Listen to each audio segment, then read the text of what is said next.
Poussette.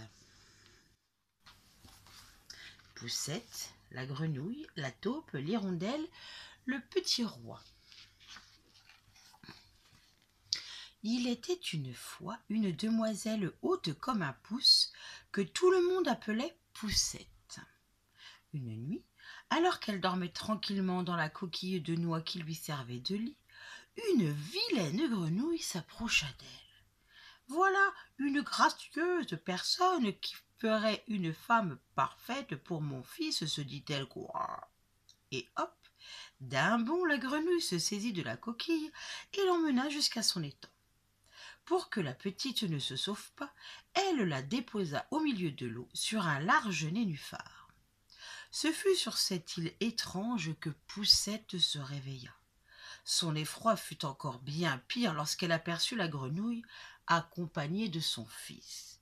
« Voici ton futur époux, coassa-t-elle.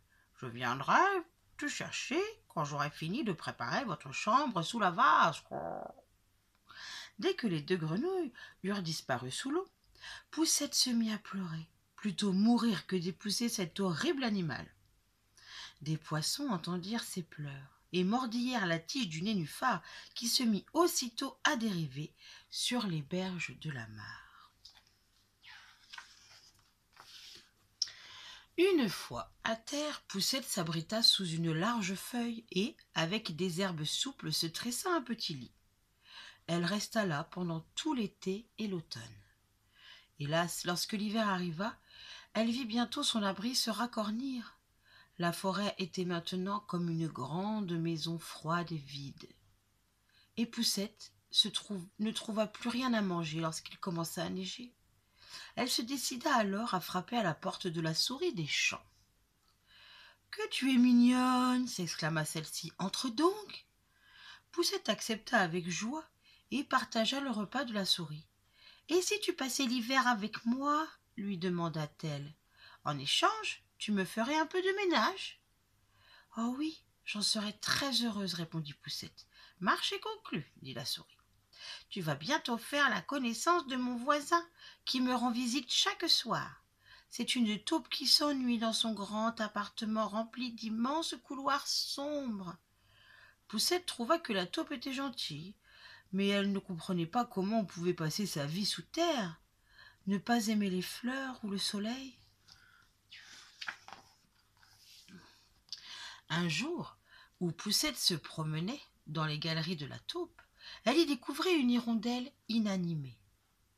Elle la recouvrit d'une couverture de feuilles et, peu à peu, l'oiseau reprit des forces. Tout l'hiver, Poussette se tint cachée et s'occupa d'elle. Le printemps venu, elle creusa un trou afin que son amie puisse s'envoler. « Pourquoi ne viens-tu pas avec moi ?» lui demanda l'hirondelle. « Je ferais trop de peine à la souris et à la taupe, » lui répondit tristement Poussette. Tout l'été, Poussette resta sous terre, s'occupant à filer et à tisser. Bientôt la taupe vint la demander en mariage et elle n'osa pas lui dire non. Poussette était bien malheureuse à l'idée de ne plus jamais goûter aux joies de l'été. Sans cesse, ses pensées s'envolaient vers l'hirondelle. Elle était sûre de ne jamais la revoir, car lorsqu'elle serait l'épouse de la taupe, elle ne sortirait plus de son terrier.